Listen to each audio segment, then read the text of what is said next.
Hai hello, salam sejahtera Malaysia. Selamat datang ke channel Fels Lifestyle.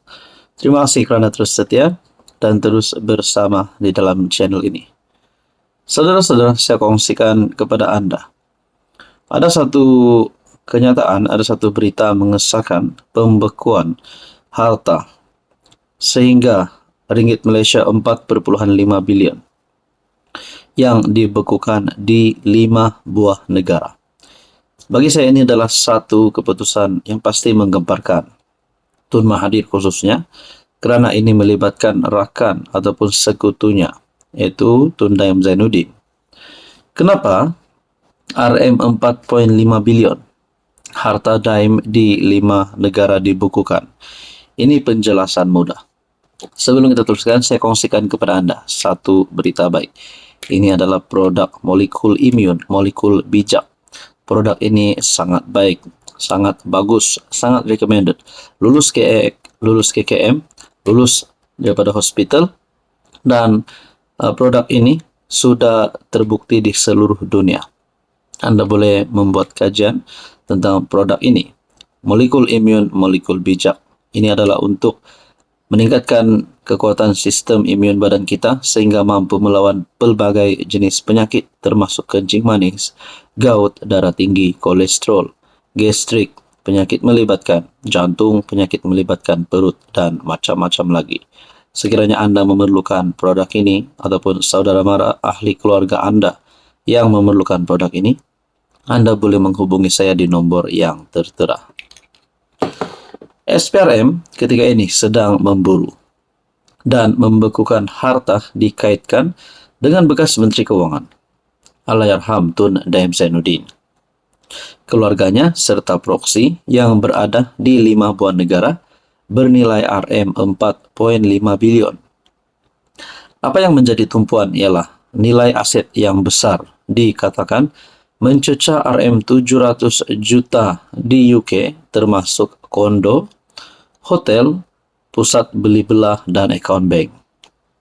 Pengulas ekonomi Nazri Hamdan berkata, punca harta dibekukan adalah kerana aset itu gagal diisytihar semasa siasatan dijalankan oleh SPRM sebelum ini.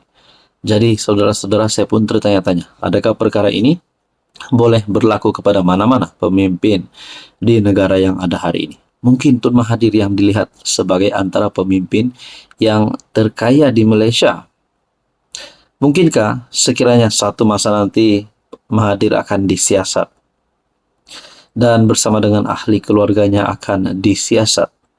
Adakah sekiranya mereka gagal untuk mengisytiharkan harta semasa siasatan dijalankan oleh SPRM, boleh menyebabkan harta Mahathir mungkin bukan saja di dalam negara tetapi di luar negara juga bakal dibekukan. Dan adakah ini boleh menjadi penyebab kepada kemuflisan? Nah, saudara-saudara, kita tidak berharap perkara yang buruk berlaku kepada Tun Mahathir, tetapi mungkin kepada pemimpin politik yang lain yang mempunyai harta yang banyak di luar negara, mungkin tidak mustahil untuk dibekukan sekiranya mereka terlibat dengan siasatan dan gagal untuk mengisytiharkan harta. Dalam bahasa mudah, ini dikira satu bentuk pelanggaran bahwa Seksyen 4 dalam kurungan 1 Akta Pencegahan Pengubahan Wang Haram AMLA 2001. Seksyen ini menyebut bahawa sesiapa yang terlibat secara langsung atau tidak langsung dalam transaksi wang atau aset hasil aktiviti haram, termasuk yang gagal isytihar aset, isytihar boleh dikenakan siasatan dan tindakan pembekuan. Maksudnya, bukan kena buktikan duit itu haram dulu pun. Cukup ada reasonable suspicion untuk memulakan tindakan sementara. Atas sebab itu, kata beliau, SPRM menggunakan satu alat undang-undang dipanggil Restraining Order atau perintah larangan untuk pastikan aset itu tidak boleh digerakkan, dijual atau dilupuskan semasa siasatan dijalankan.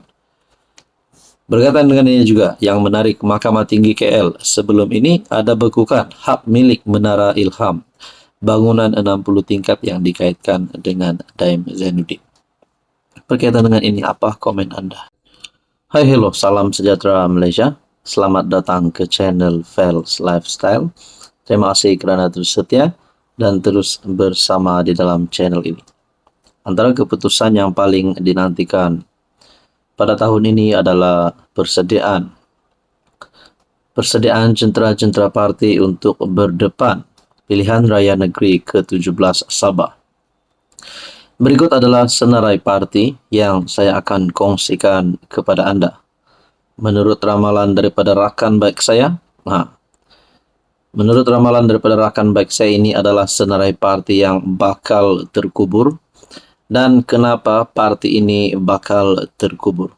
Juga dinyatakan calon yang kukuh yang boleh menang pilihan raya negeri ke-17 Sabah pada tahun ini.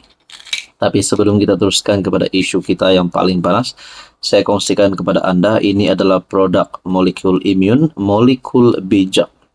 Produk ini sangat baik kepada Anda yang mungkin sedang mengalami penyakit kencing manis, gout, penyakit melibatkan jantung, penyakit melibatkan perut, kolesterol, darah tinggi, ataupun yang kita cakap sebagai 3 serangkai, dan apa juga penyakit yang mungkin Anda sedang alami sekarang. Ini adalah masa Anda untuk mengubah hidup Anda. Hidup lebih sihat dengan pengambilan molekul imun, molekul bijak ini. Produk ini meningkatkan imun badan kita, kekuatan sehingga 437%. Mendidik imun badan kita melawan pelbagai jenis penyakit. Jadi sekiranya Anda memerlukan produk ini, sekiranya Anda ada mempunyai ahli keluarga, member yang memerlukan produk ini, Anda boleh menghubungi saya di nombor yang tertera. Saudara-saudara, menurut rakan baik saya, pada PRN 17 Sabah yang akan datang dijangka selepas Jun 2025. Antara yang kita nantikan adalah tarik pembubaran DUN Sabah dan juga tarik pilihan raya. Akhirnya parti berpotensi kalah teruk PRN 17 Sabah. Pertama, menurut kawan baik saya, parti PBS, Parti Bersatu Sabah. Sebab sokongan semakin merosot. Dianggap tidak relevan oleh pengundi muda. Masih dilihat sebagai parti lama dengan gaya politik lama. Isu dalaman, konflik dalaman dan kurang pengaruh luar bandar berbanding dulu. Itu yang pertama. Yang kedua, parti warisan. Sebab banyak adun keluar parti sejak PRN lalu. Sentimen pengundi kecewa kerana dianggap gagal menyatukan pembangkang Sabah. Parti yang ketiga, Parti Kesejahteraan Demokratik Masyarakat. Sebab kurang pengaruh dan sumber. Tidak dapat bersaing dengan parti besar lain dari segi logistik dan jentera pilihan raya. Parti yang keempat, muda dan parti kecil lain. Sebab tiada akar umbi yang kuat di Sabah, popular di Semenanjung tapi lemah di negeri Borneo. Dinyatakan juga di sini, kedudukan terkini PPBM, Muhyiddin Yassin sebagai Presiden Bersatu. Selepas Datuk Seri Haji Jinor keluar dari PPBM pada Disember 2022 dan menubuhkan gagasan, hampir semua adun PPBM Sabah turut keluar parti. Kini PPBM Sabah hampir lumpuh, tiada kepimpinan utama di negeri lain, tidak menjadi sebahagian daripada GRS. Ini yang kita nantikan, parti yang dijangka kukuh dan berpotensi menang. Sudah pasti GRS pertama, yang kedua pula UMNO Sabah dalam barisan nasional. Jadi saudara-saudara yang saya hormati, ini adalah menurut ramalan daripada rakan baik saya. Jadi tuan-tuan dan puan, menurut Anda pula, apa komen Anda?